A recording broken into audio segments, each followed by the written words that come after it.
我宣布， The 9,861st meeting of the Security Council is called to order.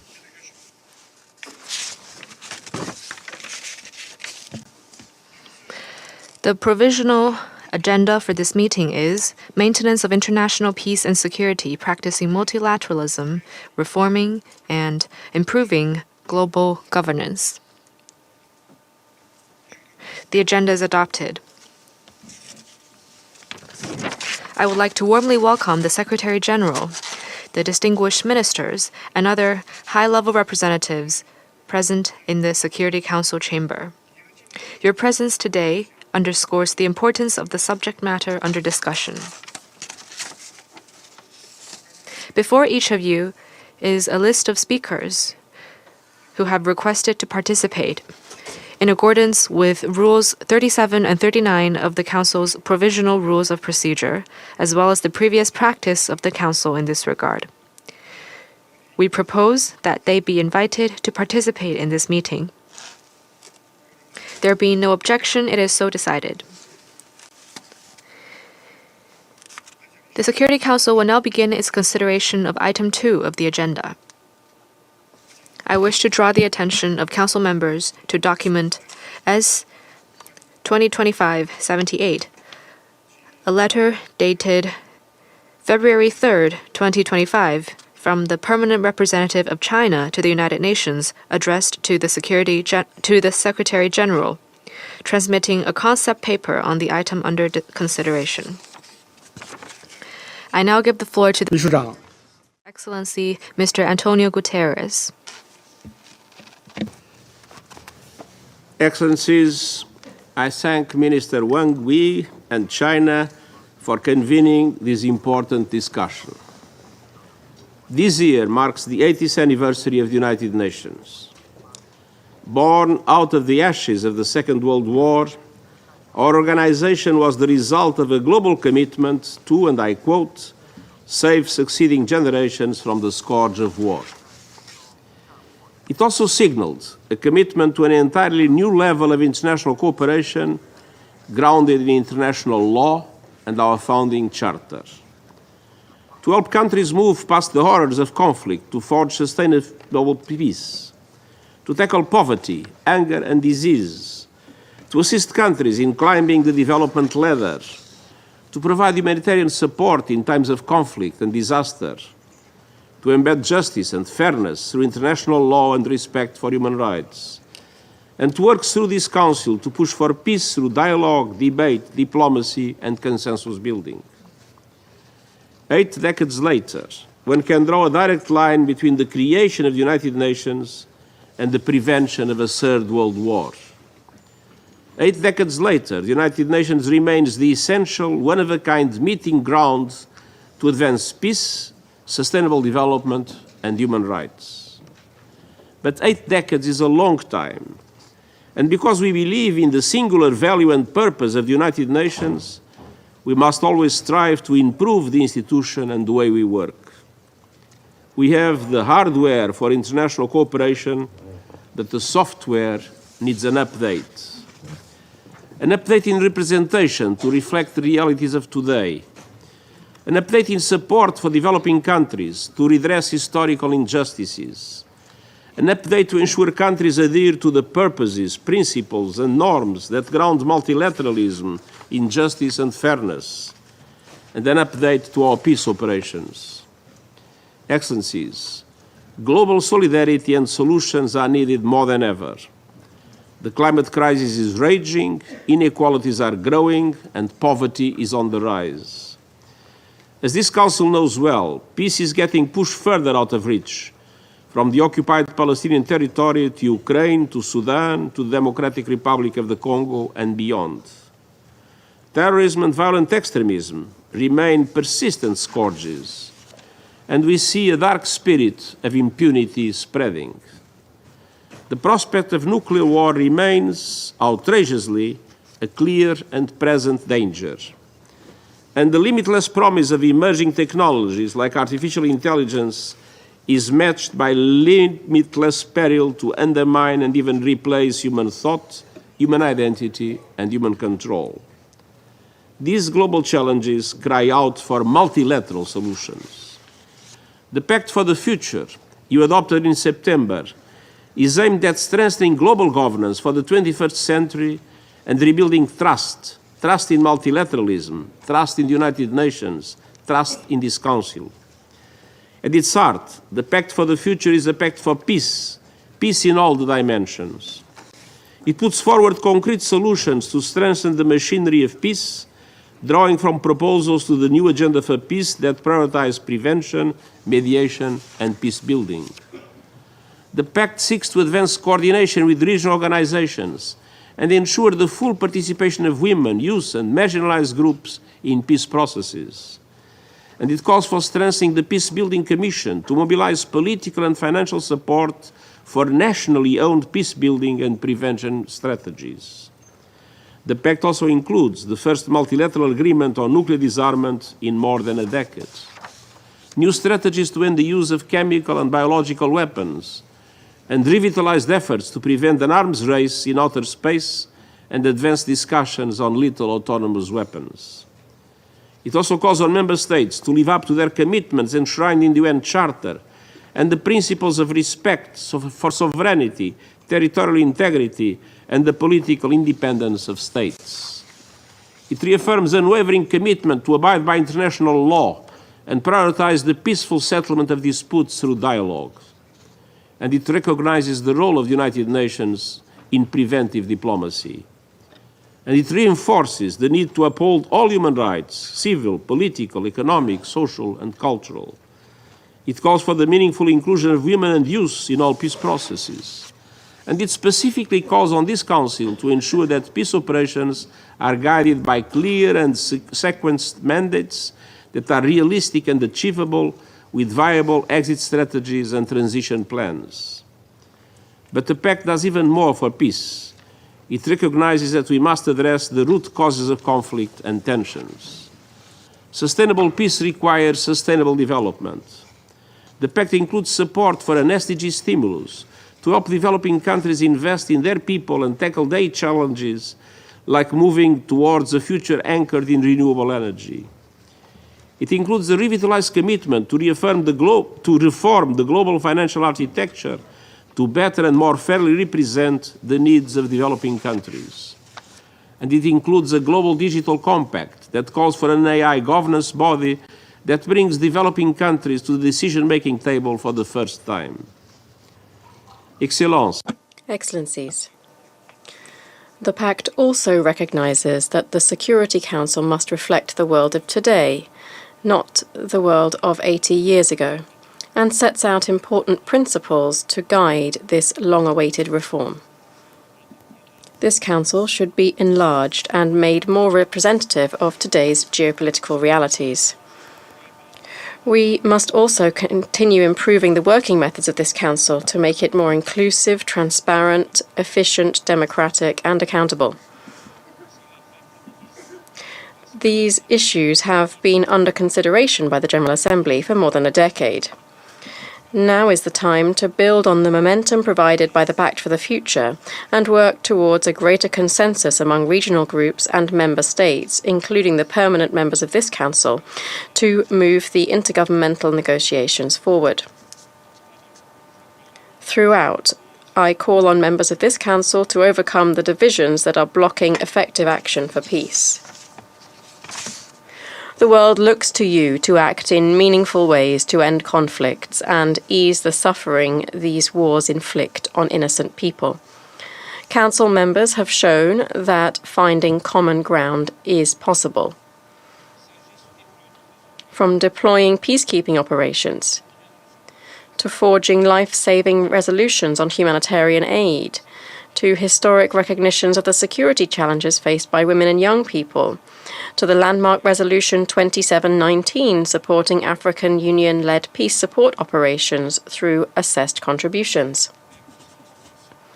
Even in the darkest days of the Cold War, the collective decision-making and vigorous dialogue in this Council maintained a functioning, if imperfect, system of collective security.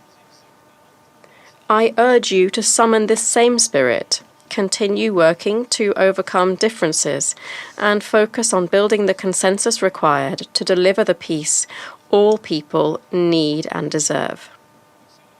Excellencies, multilateral cooperation is the beating heart of the United Nations. Guided by the solutions in the Pact for the Future, multilateralism can also become an even more powerful instrument of peace. But multilateralism is only as strong as each and every country's commitment to it. As we look to the challenges around us, I urge all member states to continue strengthening and updating our global problem-solving mechanisms. Let's make them fit for purpose, fit for people, and fit for peace. Thank you.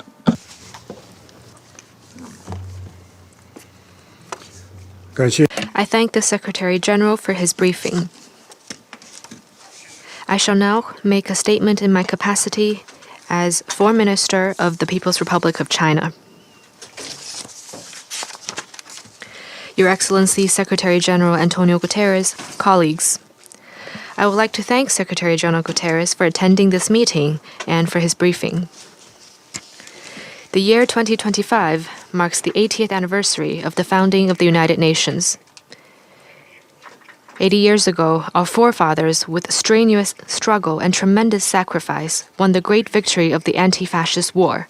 The international community drew painful lessons from the scourge of 2 world wars, and the United Nations was founded. Multilateralism gradually became the main trend of the times. New historical chapters were opened in global governance.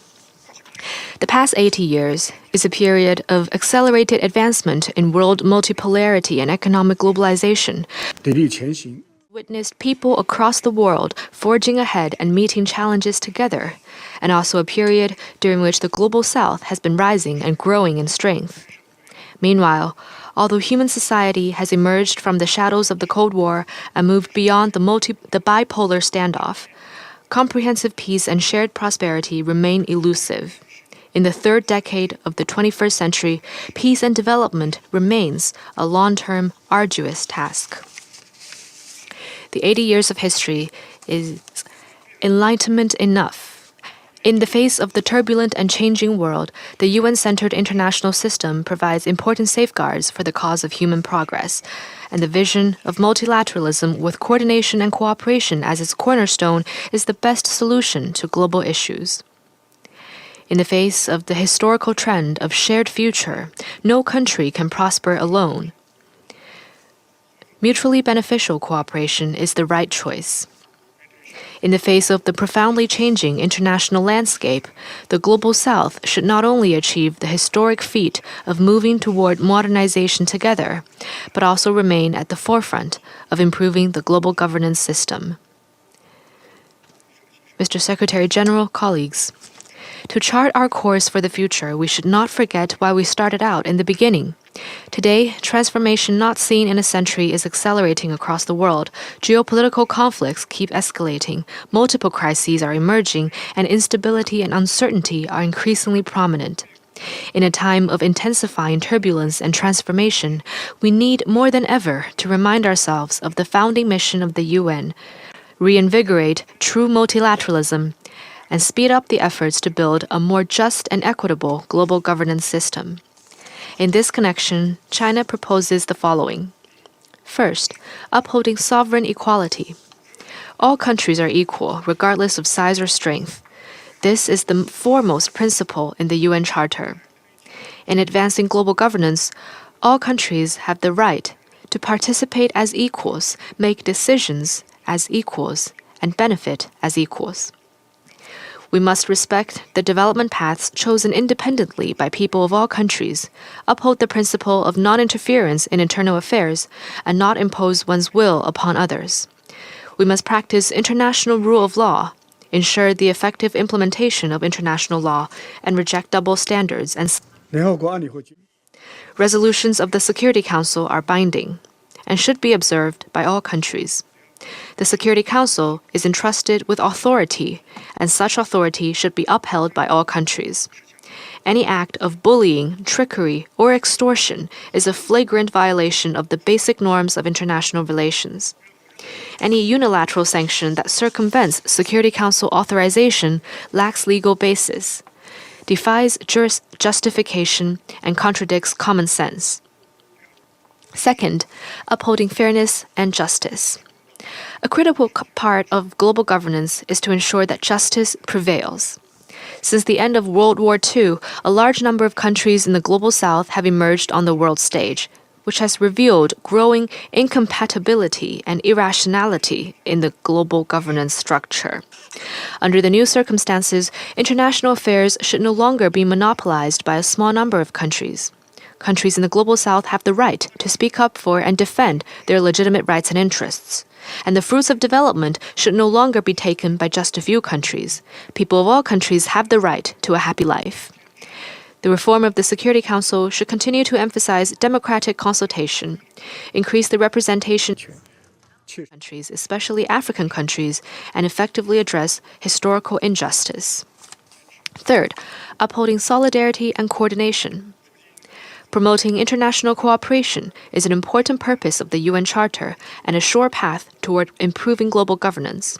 Countries should commit to the principle of extensive consultation and joint contribution for shared benefit, replace confrontation with coordination, prevent lose-lose through win-win cooperation, and break down small circles with greater solidarity. Members cannot just sit by and watch multilateral institutions become dysfunctional and ineffective due to their own failure to cooperate. The Security Council must rise above narrow-minded geopolitical considerations, champion the spirit of solidarity and cooperation, fulfill its duties conferred by the UN Charter, and effectually play its role for the maintenance of international peace and security. Fourth, upholding an action-oriented approach. Global governance has to be improved, not through words but through actions. In the face of protracted wars, loss of innocent lives, and challenges brought by new technologies, UN agencies should seek solutions rather than chant slogans. The Pact for the Future was adopted at the Summit of the Future last September. It is important to follow that up with coordinated efforts of implementation, namely to turn the roadmap into a construction plan and a wonderful vision into substantive actions. The situation in the Middle East remains tense and fragile. Gaza and the West Bank are the homeland of the Palestinian people, not a bargaining chip in political trade-offs. The Palestinians governing Palestine is an important principle that must be followed in the post-conflict governance of Gaza. It is vital to uphold the two-state solution, press for a comprehensive, just, and lasting settlement of the Palestinian question, and bring lasting peace and security to the Middle East. The Ukraine crisis has dragged on for nearly 3 years. Recently, the momentum of seeking dialogue and negotiation is rising. Ever since the crisis broke out, China has advocated political settlement and promoted peace talks. China supports all efforts conducive to peace talks. And we will continue to follow the 4 points on what should be done put forward by President Xi Jinping and work with all countries, especially Global South countries, to make more objective, balanced, and rational voices heard, to build consensus for ending the conflict, and to pave the way for peace. Mr. Secretary General, colleagues, 80 years ago, Chinese representatives were the first to solemnly sign the UN Charter, writing with a Chinese calligraphy brush, an important chapter in world history. Since the restoration of the lawful seat of the People's Republic of China in the UN, we have remained steadfast in making China's contribution to global governance. A community with a shared future for mankind, the Global Development Initiative, the Global Security Initiative, and the Global Civilization Initiative, namely the vision and initiatives put forth by President Xi Jinping, represent China's proposal for the reform and improvement of global governance. We pursue peace and security in global governance. As a major country with the best track record on peace and security, China is committed to following a path of peaceful development, to resolving disputes and differences by peaceful means, and to constructively promoting the settlement of hotspot issues. Chinese blue helmets have become a crucial force in UN peacekeeping, keeping the hope of world peace alive. We advance common development in global governance. As the largest developing country in the world, China pursues high-quality development as a top priority and promotes high-standard opening up with firm resolve. It has become the major trading partner of more than 150 countries and regions. China advocates a universally beneficial and inclusive economic globalization and promotes high-quality Belt and Road cooperation as part of its contribution to the prosperity and development of countries around the world. We champion openness and inclusiveness in global governance. As a time-honored civilization, China believes in harmony without uniformity, embraces inclusiveness, respects cultural diversity, and advocates humanity's common values. China promotes exchanges, dialogue, and peaceful and harmonious coexistence among civilizations with a broad mind, in a bid to provide fresh impetus to the progress of human civilization. We uphold multilateral cooperation in global governance. As a founding member of the United Nations, China takes the lead in following true multilateralism. China is a member of almost all universal intergovernmental organizations and a party to over 600 international conventions and their amendments. China supports the UN in playing a central role in international affairs and makes continuous contribution to the UN cause. Mr. Secretary General, colleagues, China in the new era is walking with big strides and confidence along the bright path of Chinese modernization. As it continues to make new progress, China will provide more opportunities for the modernization of countries around the world. With the UN about to enter its next 80 years, China stands ready to work with all parties to draw wisdom from history, open a new era for multilateralism, and make global governance more fair and equitable. Thank you.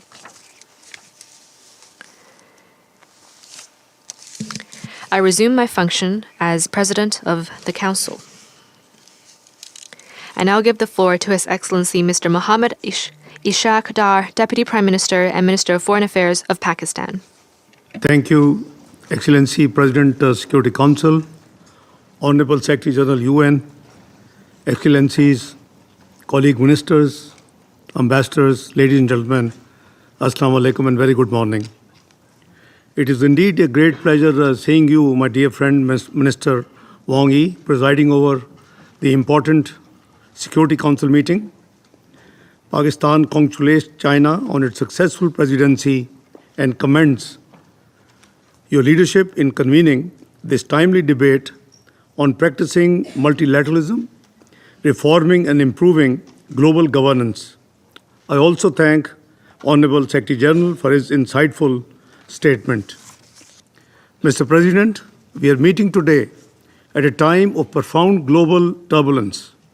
The world faces a multitude of interconnected crises, threatening international peace and stability, economic stability and sustainable development, including wars in the Middle East, Africa, and Europe.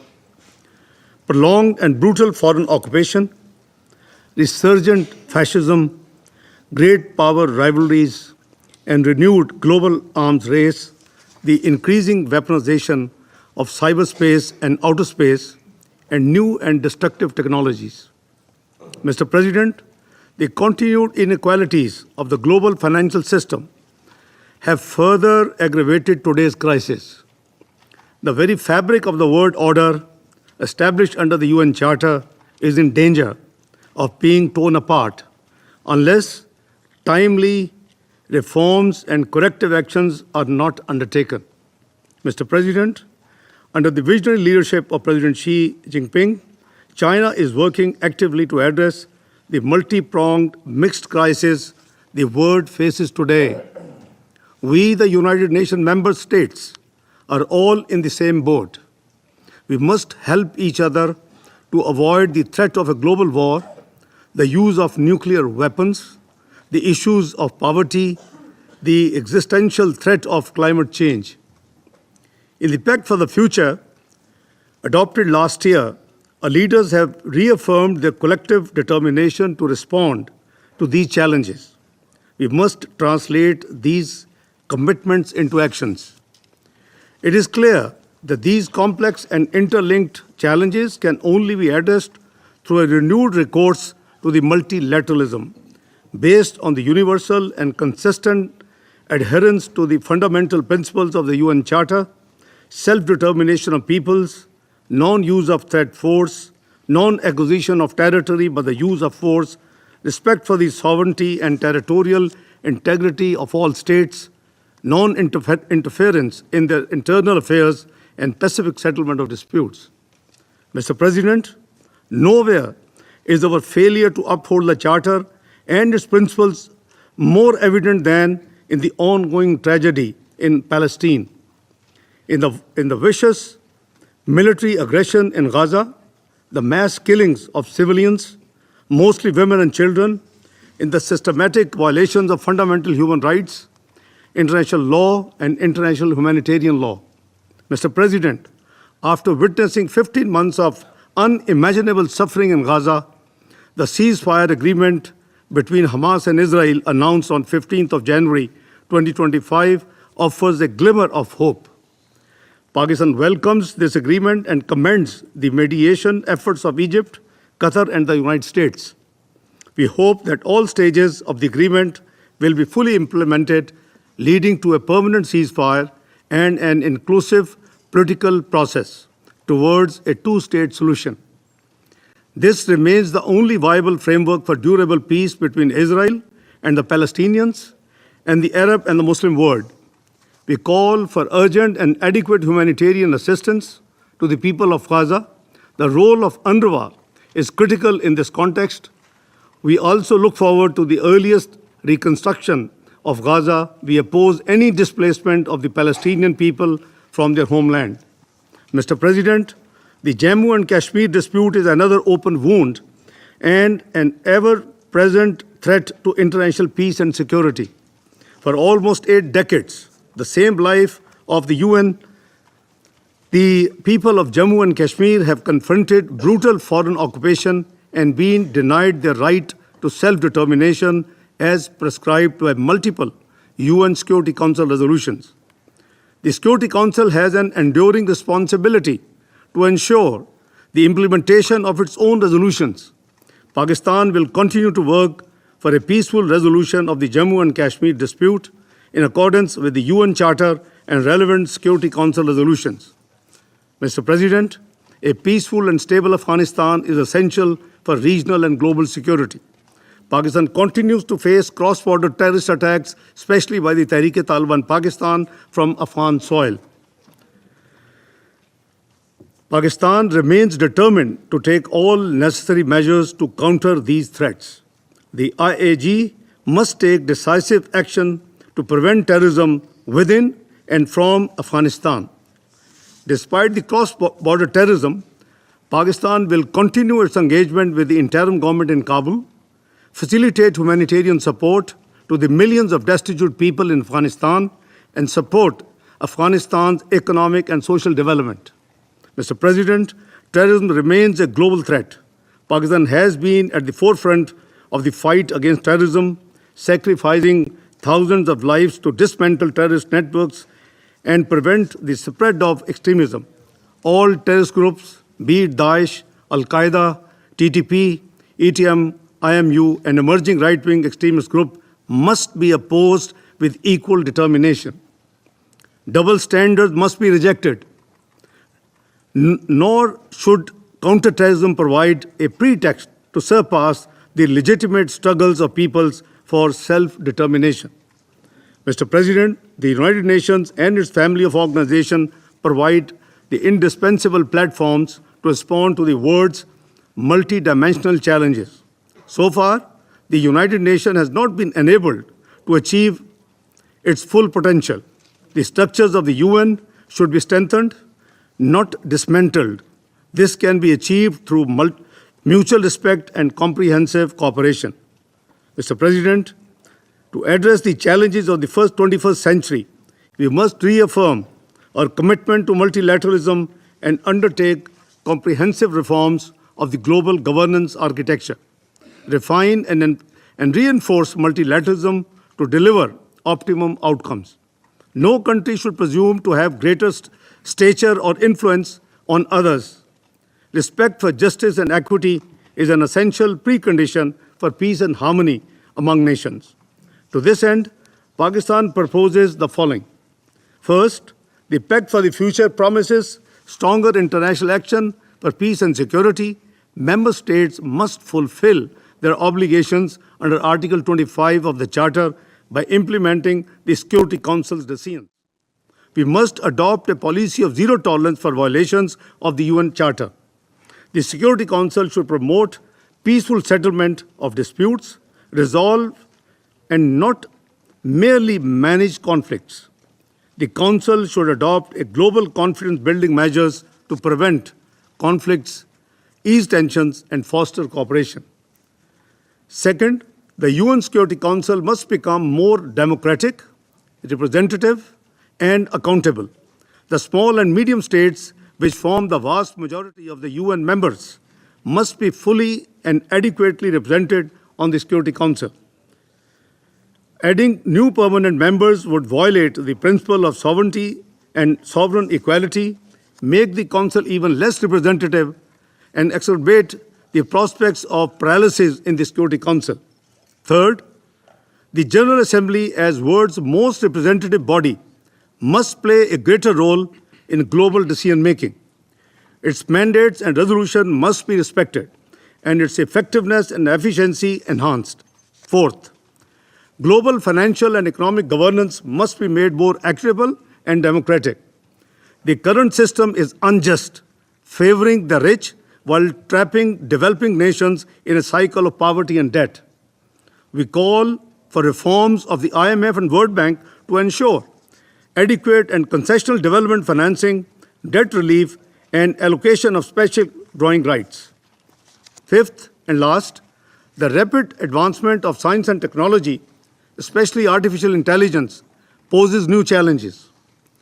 International regulations are urgently needed to ensure these technologies serve peaceful and beneficial purposes and do not deepen global inequalities and do not intensify the threats to peace and security. Mr. President, the world order envisioned in the UN Charter must be strengthened. A just, peaceful, and prosperous world requires a strong, effective, and truly representative multilateral system, one that upholds the UN Charter, defends human rights, and ensures equitable development for all. I thank you. Fichi for his statement. I now give the floor to Her Excellency Mrs. Selma Bakhta Mansouri, Secretary of State to the Minister of Foreign Affairs in charge of African Affairs of Algeria. شكرا لكم السيد الرئيس.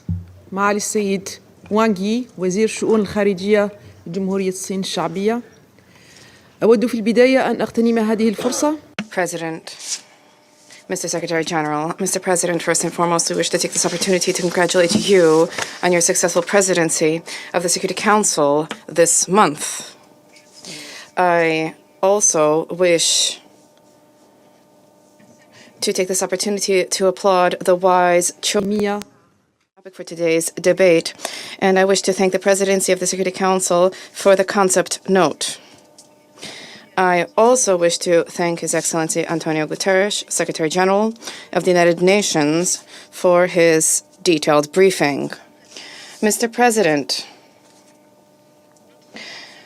today's meeting is taking place in an international landscape which is complicated, with escalating geopolitical tensions and a multiplication of political and security crises. This includes armed conflicts, as well as humanitarian disasters and economic environmental challenges. There's also the scourge of terrorism, of cross-border organized crime as well.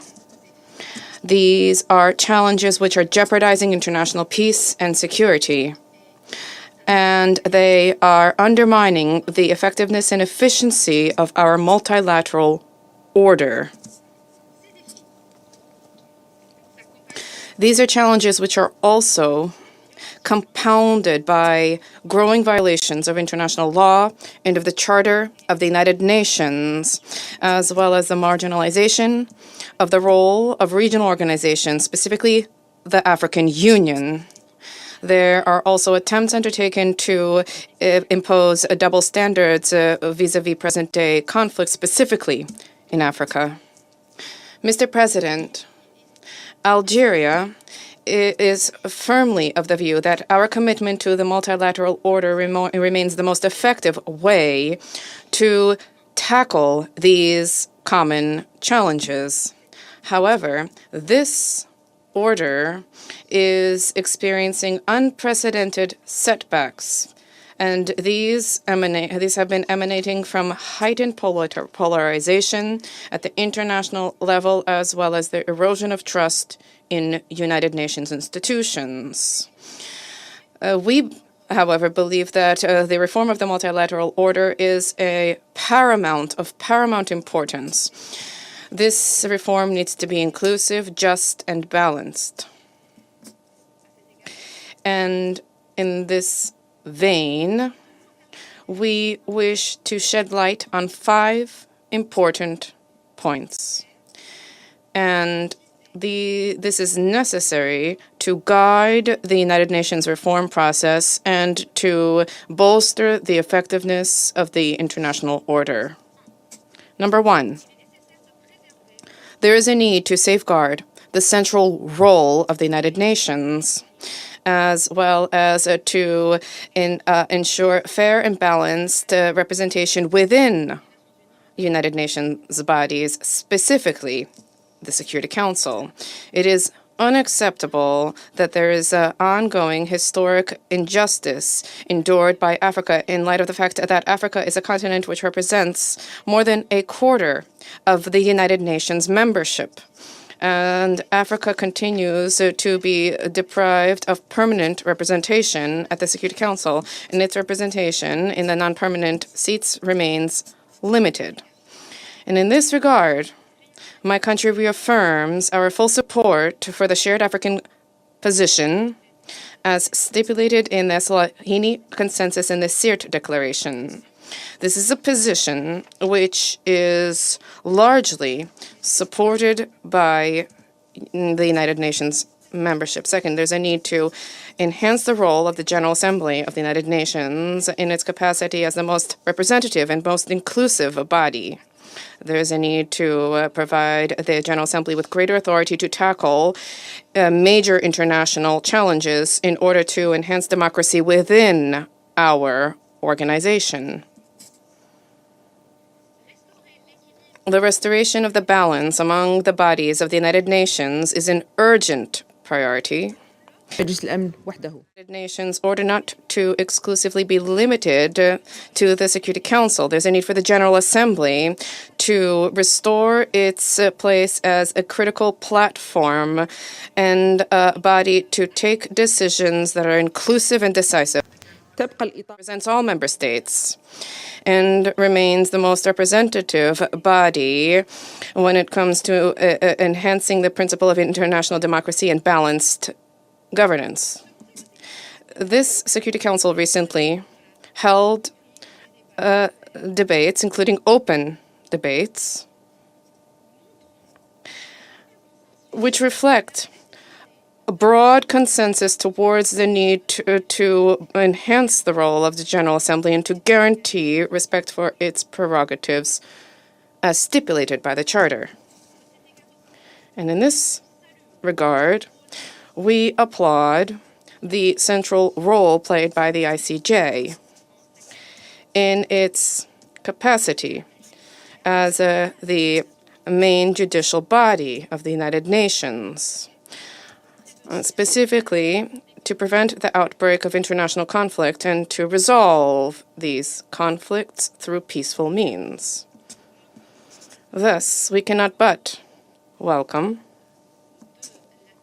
the role of the ICJ vis-à-vis ensuring justice and rule of law when it comes to delivery of justice for the Palestinian people and shoring up the primacy of law. We urge the ICJ to continue to embrace this approach, specifically vis-à-vis the ongoing threats of forced displacement, which the residents of Gaza have been enduring.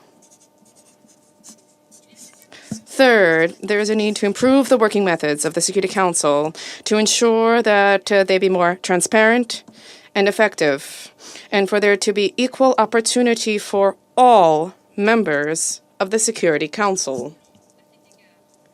In this respect, we wish to recall the initiative launched by Algeria and its mandate at the Security Council, and this was this reflected in the implementation of 507, Note 507, last December, in order to establish equality vis-à-vis access and awareness about the documentation of the Council for both permanent and elected members of the Security Council. This measure was welcomed favorably and shows that consensus is indeed possible when political will exists and when there is a spirit of constructive work that prevails. Fourth, there's a need to adopt an institutional approach that enhances cooperation between the United Nations and regional organizations, specifically the African Union, under Chapter 8 of the Charter of the United Nations. In order to, in a regular and sustainable way, to leverage early warning mechanisms as well as rapid reactions, rapid responses, specifically when it comes to African-specific issues. My country believes that the positions and the decisions taken by the African Union and African regional organizations, specifically vis-à-vis countries currently experiencing complex crises, need to be supported by the Security Council and the international community. This is necessary for international-led efforts to complement African visions, far from any interference or diktat from settlers, colonialists, or external factors being brought into play. We also believe that the sanctions regime imposed by the Security Council remains one of the best tools at the disposal of the international community to counter threats to international peace and security. There is the goal needs to be preventive, not punitive. This is the approach of wisdom. And however, sanctions regimes need to be vigilantly implemented to prevent crises before they break out. Sanctions, when they are poorly designed, are liable to exacerbate humanitarian crises and worsen the plight of civilians. This runs counter human rights. I now turn to enhancement of multilateral cooperation. There's a need to revisit the design and implementation of the sanctions regimes. This is necessary in order to focus more on the objective of prevention. These sanctions need to be accompanied by effective and meaningful diplomatic efforts geared towards resolving conflict and establishing peace. And for these measures should not become harsh sanctions causing suffering for populations and which may result in human rights violations. This also requires greater coordination among the membership of the Security Council and the reinforcement of mechanisms for dialogue and negotiations in order to build trust, to prevent conflict as well prior to the exacerbation of this conflict. And to enhancement of a multilateral order requires thought being given to more effective alternatives, which result in greater stability and greater justice, and therefore a more peaceful world with greater cooperation. 5, there's a need for the mobilization of the necessary financial resources, as well as sustainable financing channels in order to support preventive diplomacy, early warning mechanisms, and rapid response mechanisms in Africa. The goal is to build African states' capacities to tackle security and other challenges, and to support national momentum and regional dynamics in order to develop these mechanisms. Mr. President, As we mentioned global reform, there's a need also to highlight the importance of addressing the financial and economic order, the global financial and economic order, including the Bretton Woods institution, in order to ensure broader participation of developing countries, specifically African countries, and their participation in decision-making at the economic level. These are decisions which affect their future. The current financial arrangements, which are largely led by developed states, are not meeting the aspirations of developing states, particularly those in Africa. Thus, it is necessary to ensure a flexible and sustainable financing mechanism for African states and to work towards improving or easing the debt burden. This is a prerequisite for the implementation of national and regional development agendas. We also call for reform of the global commercial, the trade order, to ensure equal opportunity vis-a-vis African products on the international market, and this is necessary to incorporate the economies of developing states in a fair way into the international economy. Africa, the presidency of the G20 by an African state this year, South Africa is presiding. This represents an opportunity to support states in the global South and Africa in particular as they seek to play a greater role in multilateral political and economic governance. Mr. President, the artificial intelligence gap between countries of the North and countries of the South is a source of concern. Artificial intelligence technologies are not matters of simply complicated algorithms. These are also issues related to the security of countries as well as their right to protect their sovereignty. The AI landscape has a lack of legislation, a lack of rules, and this poses new threats for our continent, threats which know no borders. Thus, there's a need for the international community to endeavor assiduously to counter any threats or dangers which emanate from the spread and development regulations and regulation of said technologies.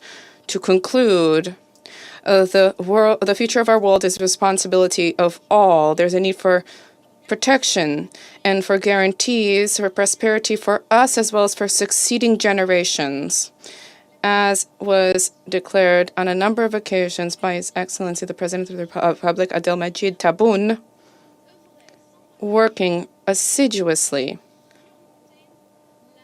in order to address crises. There is a need for approaches that are rooted in definitive solutions to problems and crises by tackling underlying causes.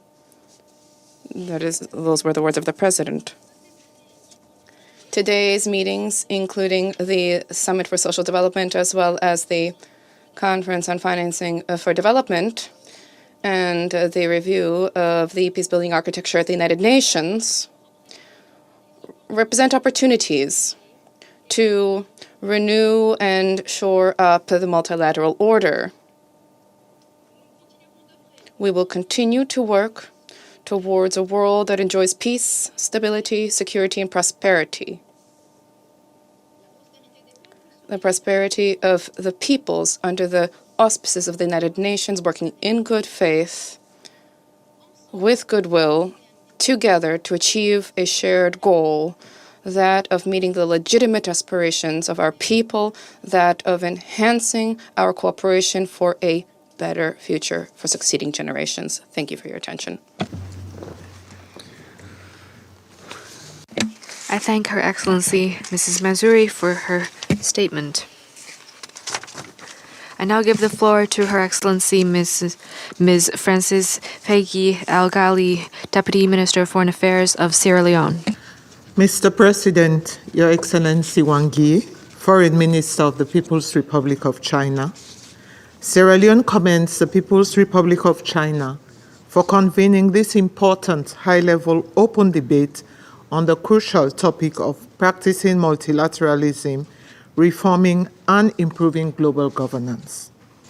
At this critical moment in global affairs, this debate affords us the opportunity to reaffirm the foundational principles of the United Nations enshrined in its charter, including sovereign equality, non-interference, peaceful resolution of disputes, and collective security. I also thank the UN Secretary-General, His Excellency Antonio Guterres, for his instructive briefing. Multilateralism has been the cornerstone of international peace and security for 8 decades. As we approach the 80th anniversary of the United Nations later this year, it is a moment for reflection, to celebrate its achievements, acknowledge its shortcomings, and reaffirm our shared commitment to building a more just, equitable, and effective multilateral system. The United Nations was founded in the aftermath of the devastating Second World War with a solemn pledge to, I quote, save succeeding generations from the scourge of war. Over the past 8 decades, multilateralism has been pivotal in preventing and addressing conflicts, promoting peace, and advancing development. Yet, despite global wealth increasing, we face growing inequality both within and among nations. With 700 million people living in extreme poverty, constituting 8.5% of the global population, our world is beset by unprecedented challenges, including conflicts, pandemics, humanitarian crises, climate change, and technological disruptions. These require urgent, collective, and innovative responses. To address these pressing issues, let me highlight 4 key points. First, Sierra Leone strongly believes that multilateralism remains the best means to address global challenges. As the UN Secretary-General rightly stated, there is no other way to deal with global challenges than with global responses organized in a multilateral way. However, for multilateralism to be truly effective, it must be inclusive, representative, and results-driven.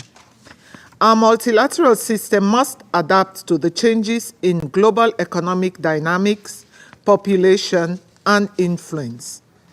In particular, women and youth, as major stakeholders, must actively participate in policy-making and development processes. Moreover, developing countries, especially in Africa and the Global South, must have a stronger voice in global decision-making. To this end, the UN Security Council, as the cornerstone of international peace and security, must be reformed to better reflect current geopolitical realities and ensure fair representation.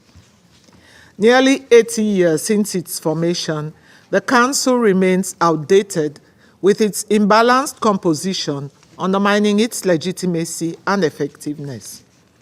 In this regard, Africa remains the most glaring victim of this inequity. Without structural reform, the Security Council's performance and legitimacy will continue to be questioned. As we reflect on the theme of reforming and improving global governance, it is crucial to recognize how Africa's exclusion from decision-making bodies such as the Security Council and the multilateral development banks hinders the continent's ability to contribute meaningfully to global governance. The legacy of colonialism, economic exploitation, and political marginalization has left deep scars, impairing Africa's development, stability, and influence in international affairs. In noting the African Union's theme of the year 2025, Justice for Africans and People of African Descent through Reparations, rectifying the historical injustice perpetuated against Africa must be operationalized with the urgency of now. Mr. President, the Pact of the Future, adopted in September 2024, presents a critical opportunity to revitalize global cooperation and coordination based on trust, adaptability, and flexibility. The close cooperation between the Security Council and the African Union Peace and Security Council in addressing conflicts on the African continent demonstrates a commitment by both institutions to achieve the objectives of Action 21 of the Pact for achieving lasting peace and security. Recognizing the critical role of regional arrangements in preventing and resolving conflicts, this collaboration must be strengthened. Sierra Leone calls for concrete steps to implement the Pact's ambitious commitments, especially those related to the UN Security Council reform, bridging governance gaps, strengthening international cooperation, and reinforcing international law. Addressing inefficiencies and inconsistencies, particularly in improving the working methods of the Security Council, will enhance its legitimacy and capacity to implement the Pact for the Future and other forward-looking peace and development strategies. The COVID-19 pandemic has shown that addressing global crises requires more than just force. It requires innovation, agility, trust, and the sharing of information and expertise. These same principles must guide our efforts to prevent wars and deliver life-saving aid. Mr. President, secondly, the erosion of the rules-based system threatens global stability. At a time when unilateralism, protectionism, and disregard for international norms are on the rise, the role of international law in maintaining peace and security cannot be overstated. We must reaffirm our collective commitment to the principles of the UN Charter and upholding international law. A fair and consistent application of international law is essential to uphold the credibility of the global governance system and ensure peaceful coexistence. The Security Council must lead by example in upholding international law. The Council's resolutions must be implemented effectively and consistently, and international agreements and rules must be adhered to without selectivity, partiality, or double standards. To further strengthen multilateralism through international law, we encourage member states to utilize international judicial mechanisms as tools to address shared global concerns and disputes. In other words, judicial settlement of disputes, which gives significant expression to Article 2, Number 3 and 33 of the UN Charter. Third, the challenges of the 21st century extend beyond traditional security threats. Non-traditional security issues, including climate change, artificial intelligence, cybersecurity, terrorism, and food insecurity, demand urgent and innovative global responses. These crises disproportionately affect developing nations, exacerbating their vulnerabilities.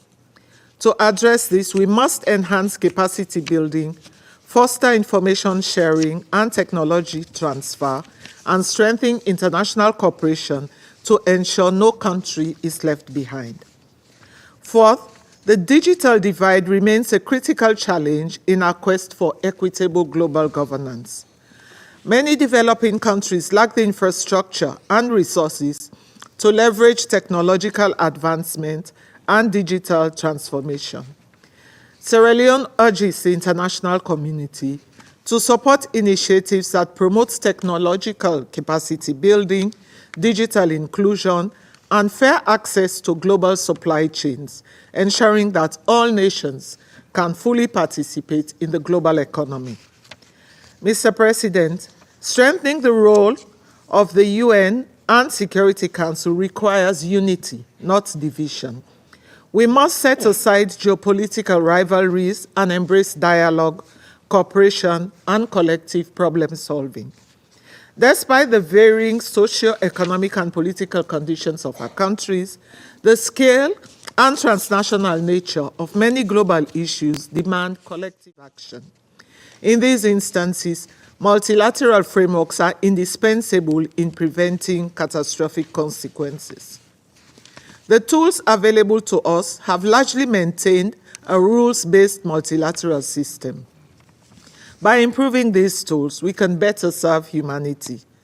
This includes strengthening resolution and peacekeeping mandates for clearer, more responsive and contextually relevant action, enhancing collaboration with regional entities to ensure faster and more agile responses to crises, promoting comprehensive peace and development strategies, and bolstering accountability mechanisms for human rights violations. In conclusion, Mr. President, Sierra Leone urges all member states to recommit to the core principles of the UN Charter and work towards a Security Council that is responsive, representative, and accountable to all nations. We reaffirm our unwavering commitment to multilateralism as the most effective framework to address global challenges. Sierra Leone stands ready to contribute to meaningful reforms that will enhance global governance, uphold the international rule of law, and promote a just, peaceful, and prosperous world for all. I thank you. We welcome the personal participation of the Minister for Foreign Affairs of the People's Republic of China in today's open debate. We welcome the participation of other ministers and senior representatives. We believe that the topic proposed by the Chinese presidency is highly relevant. It provides us with a good opportunity to discuss through the geopolitical prism the root causes of the current profound crisis plaguing the modern international world order. We see today's meeting as a unique continuation of the discussions which took place in July 2024 when the Council under Russia's presidency considered the question of multilateral cooperation in building a more fair, democratic, and sustainable world order. 80 years ago, on the 4th of February, 1945,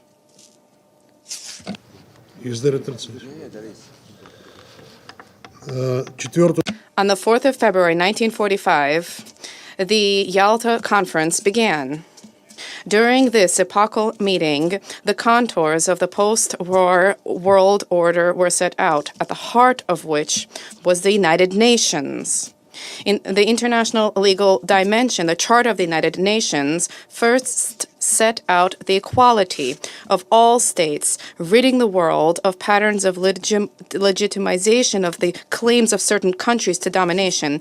The result of this groundbreaking decision was the process of decolonization, which gifted freedom to numerous enslaved peoples. Furthermore, despite all of its strengths and weaknesses, which politicians and academics continue to debate, the United Nations as a whole fulfilled its namely preventing a new world war. However, today the world has come closer than ever before to a dangerous threshold. It is teetering on the brink of a direct military confrontation between nuclear powers. The West, operating through the rules-based order template, is agreeing to, in circumvention of the United Nations, decisions on key topics of the majority of countries, for the majority of countries, and subsequently portraying these solutions as universal solutions and imposing them on others.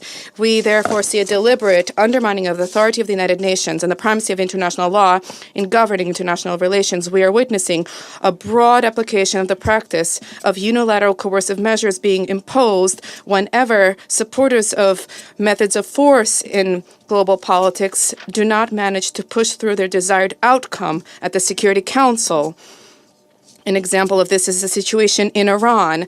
After the expiration of a number of restrictions in Resolution 2231 in October 2024, European countries failed to adopt practical measures to lift restrictions against Iran, extending them indefinitely at the national level. Let us recall that the only body authorized to impose sanctions is the Security Council. Any other measures are unlawful in nature.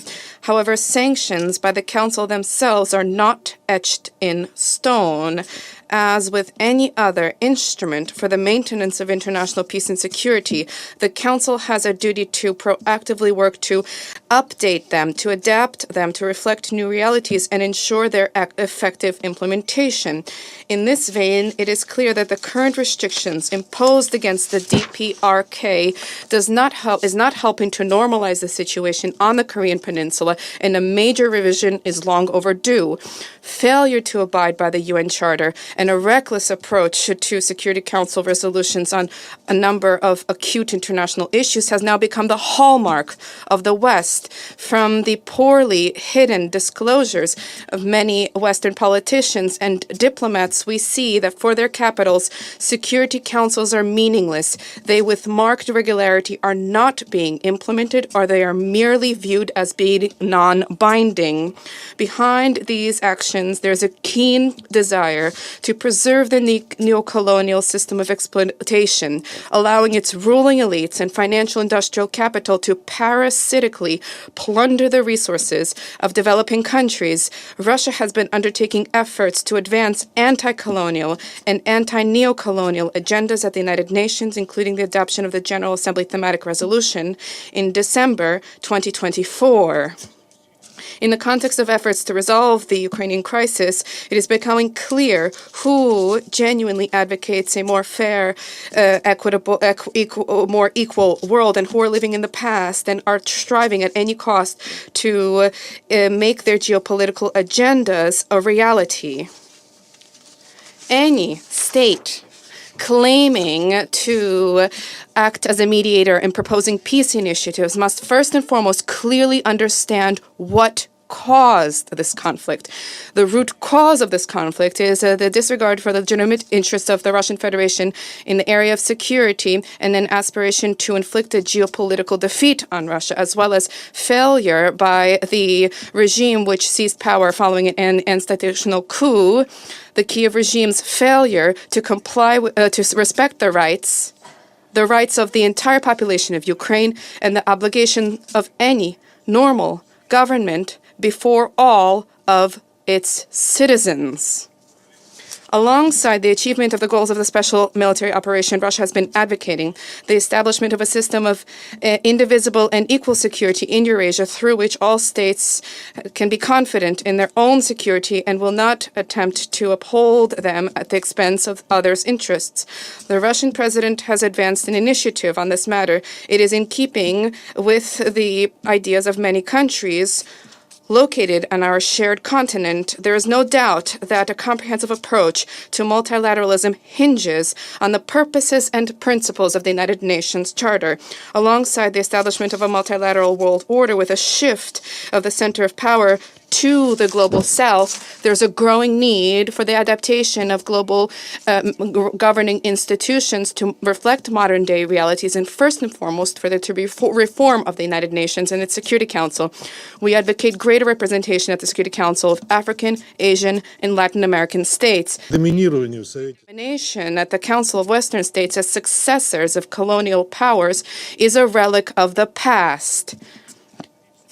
There have been tectonic shifts in the global economy. The share of BRICS countries in the global GDP is a little more than 37%. It has surpassed the share of countries of the G7, 29%. The reform of the global financial architecture needs to reflect these processes. Of paramount importance is the prompt reform of the Bretton Woods institutions and the WTO, whose work needs to be based on and reflect the real weight of non-Western centers of economic growth. What do we see in this area? Merely attempts by the OECD to stymie meaningful reform and to cling to the existing system, which allows for financial instruments to be used as weapons of mass destruction, which is further resulting in fragmentation of the global economy. There's an ongoing colonialist practice of imposing ideological designs and political solutions and socioeconomic models which are geared towards plundering sovereign states. Resources, according to existing assessments, developed countries has siphoned off of countries in the global south since the adoption of the 1960 Declaration on Decolonialization, siphoned off resources amounting to $62 trillion. An unprecedented campaign has been unleashed of unilateral coercive measures afflicting countries in Africa, Asia, and Latin America. A grave blow to the global financial system is being dealt by the outright theft by Western countries of sovereign assets and currency reserves. At the same time, there are limitations on access to technology which are brought into play, and this directly runs counter to genuine multilateralism, worsening inequality and placing a slowly ticking time bomb, thwarting prospects for the achievement of sustainable development goals. A growing mistrust in the financial system based on Western reserve currencies and the visible of funds and securities and debt obligations of Western countries and major banks is fueling processes of activization of regional ties for the formation of effective and secure multilateral international economic mechanisms, alternatives to those which the West has been controlling and using for the advancement of its parochial interests. This includes expansion of transactions in national currencies, the establishment of independent payment systems, and the establishment of an industry market chains in circumvention of those channels that have been blocked or compromised as a result of politically motivated restrictions. Interregional and regional organizations and their partnerships, in our view, have the potential to become linchpins that govern the multilateral world order institute. So this is an approach which has been set out in President Putin's approach, a blueprint for a greater Eurasian partnership, the economic bedrock for our initiative for common and indivisible security in Eurasia. There is no doubt that an important role here that lies with BRICS, the SCO, as well as the CIS, the Eurasian Economic Union, ASEAN, and other associations. An apt example of international and regional cooperation is the activity of UNRWA, an excellent example of this. For many decades, they have been providing assistance to Palestinians in humanitarian assistance, education, healthcare, and social services on the occupied Palestinian territory. Essentially, UNRWA has been doing everything which the occupying power, West Jerusalem, has an obligation to do. The occupying power, which has been waging an unprecedented persecution against UNRWA. The ongoing work of the agency without obstacles is a ticket to the survival of the residents of Gaza and the West Bank. Today, UNRWA for the residents of Gaza is the their sole last hope to which there is no and can be no alternative. Our duty is to protect the mandate of the interest of the agency to advance its work, its unique work for the Palestinians, both in the occupied Palestinian territory and in neighboring Arab countries. In this connection, we support the call of the UN Secretary General and the General Commissioner of UNRWA to Israel for it to comply with its international legal obligations and to lift the legislation for the prohibition on UNRWA's activities.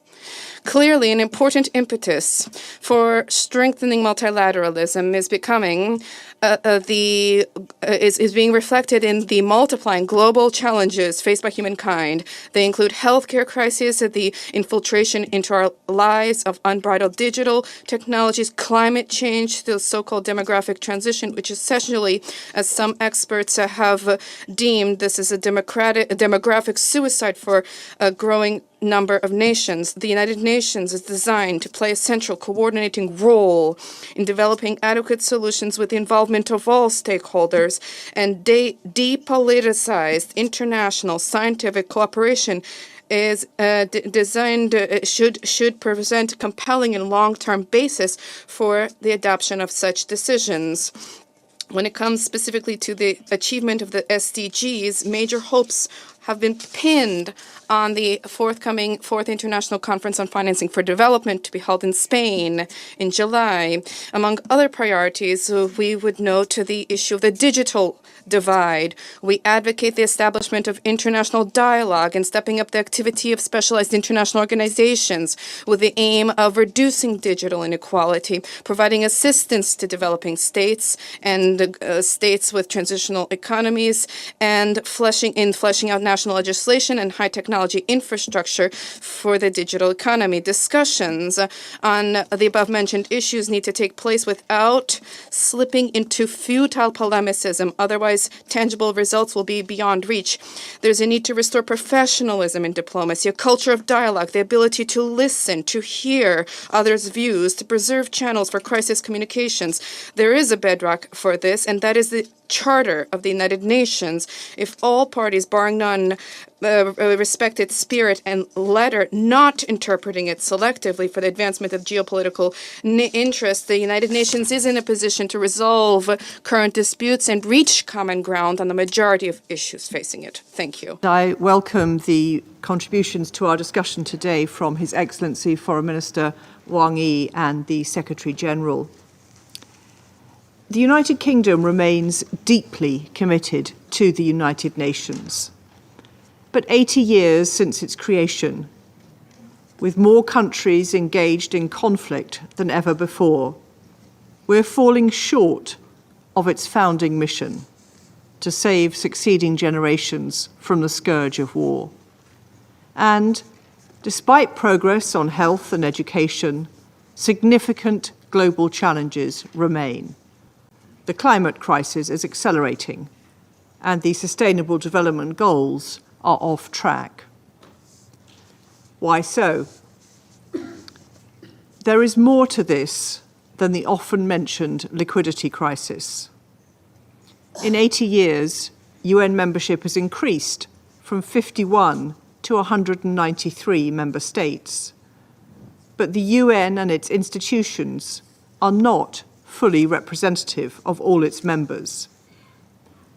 We now live in a multipolar world, not a bipolar or a unipolar one, and whose challenges, climate, pandemics, cybersecurity, are more transnational than national. As the Secretary General reminded us, and so many speakers today have reiterated, the Pact of the Future demonstrated a clear desire and a clear commitment to reinvigorate the multilateral system, including through reforming the UN and the international financial system. Together, we need to redouble our efforts and find new ways to address emerging challenges. 2025, the UN's 80th anniversary and a year of key summits, is the first step on this path. Next month, we have the Commission on the Status of Women and the Beijing Plus 30 meeting. In June, we have the UN Oceans Conference. In July, Financing for Development 4. And later in the year, we have the UN Social Summit and COP30 back in Brazil. Together, these summits seek to address our shared concerns. Their success is critical for progress and the UN's reputation as our multilateral home. Second, we need to use the UN more effectively to deliver international peace and security. Such progress must go hand in hand with upholding human rights. This starts, first and foremost, with the defence of the UN Charter, as colleagues have referenced. Nowhere is that more true today than in Ukraine, whose sovereignty and territorial integrity is under threat from Russian aggression. We must work to ensure that all UN tools, including its good offices, are used to deliver and advance peace. For example, Personal Envoy Lamamra has a crucial platform to bring together the warring parties in Sudan. We encourage reinvigorated momentum for mediation efforts, as well as renewed focus on prevention to reduce crises before they happen. This year's Peacebuilding Architecture Review is an important opportunity in this regard. We also need to refresh our peacekeeping approach to ensure missions are fit for purpose and defend UN peacekeepers wherever they serve. Attacks against them are unacceptable. And we honour in particular today MONUSCO peacekeepers who have fallen in defence of civilians in the DRC. Finally, in the face of growing global crises from Sudan to Myanmar, we need to support the UN's development and humanitarian programmes across its agencies. In Gaza, UNRWA, alongside the WFP and UNICEF, provides over 50% of all food aid. We commend OCHA's tireless efforts to reach those in need. Humanitarian access and the protection of aid workers are integral to their successful delivery. In conclusion, President, colleagues, this Council is often characterised as an ineffective geopolitical theatre. While reform of its membership is needed, and the UK supports that, this body has the tools to implement its peace and security mandate. We now need to strengthen our collective will to use them more effectively and, as the Secretary-General has said, in our 80th year, work to build the more peaceful, just and prosperous world that we know is within reach. I thank you. I thank the representative of the United Kingdom for the statement, and I now give the floor to the representative of the United States. Organizing this meeting to review where the UN stands on its principles and purpose as we go into its 80th year. The United States helped found the United Nations after World War II to prevent future global conflicts and promote international peace and security. But UN agencies and bodies, overall, have drifted from their core missions. We need to take a closer look at where this institution is falling short. For example, there is a long-standing, deep anti-Israel bias within the UN that has only grown stronger since Hamas's brutal attack against Israel on October 7th, 2023. This sentiment was exemplified by the UN Relief and Works Agency, UNRWA, when staff were found to have participated in the October 7th terrorist attack. There are even recent reports that its schools and facilities have been used by Hamas. The UN Human Rights Council has protected human rights abusers by allowing them to use the organization to shield themselves from scrutiny. As for the Security Council, it is charged with maintaining international peace and security, but critical issues that demand the Council's attention continually fall by the wayside. Prior to Bashar al-Assad's departure from Syria, Russia used the Security Council to block any action to hold the Assad regime to account for its crimes against humanity. Russia's war in Ukraine is the bloodiest in Europe since the founding of the United Nations after World War II. This war needs to end. China has consistently exploited its status as a developing nation within international organizations to advance its separate agenda. The UN should not be in the business of endorsing any one country's initiatives. So, two of the greatest drivers of instability in the world today hold veto power at the Security Council. That is what we are up against. As mentioned at the outset, the United States has supported the United Nations over these 80 years. We will continue to strongly advocate for peace abroad and for security and stability at home. The United States is currently conducting a review of our support to the UN. We will consider whether the actions of the organization are serving American interests and whether it can be reformed. The United States will not support UN bodies such as the UN Human Rights Council. We will review bodies such as UNESCO, which has a history of anti-Semitism or anti-Israel sentiment within the organization. Colleagues, we are seeing the abuse of international structures for political ends, including by using the International Court of Justice advisory opinions as a way to pursue national agendas. The ICJ has been used by South Africa to accuse Israel of genocide. Unfortunately, the term genocide has been misappropriated to become an international slander. Mr. President, as we look at the tools available to us to promote economic and social development, we need to harness the power of artificial intelligence, which will have countless revolutionary applications in economic innovation, national security, healthcare, and free expression. America welcomes partnerships with UN member states that foster the creation of AI technology, but we must guard against strangling the development of AI with needless regulations. We must also be wary of attempts to use AI algorithms to rewrite history, surveil users, and censor speech. Mr. President, a few words about sanctions, or so-called illegal unilateral coercive measures. The United States reiterates that its autonomous sanctions programs are consistent with international law.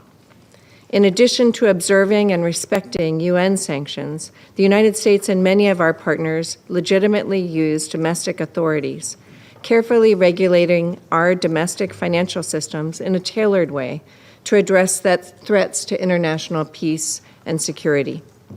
In doing so, we go to tremendous lengths to avoid humanitarian impacts or impacts on the flows of life-saving food and medicine to those in need. Mr. President, in conclusion, the United States supports the UN's return to its founding mission of promoting peace and security around the world. As President Trump has stated, we will be taking a hard look over the next few months on what reforms the UN needs to undertake to get us to that point. I thank you.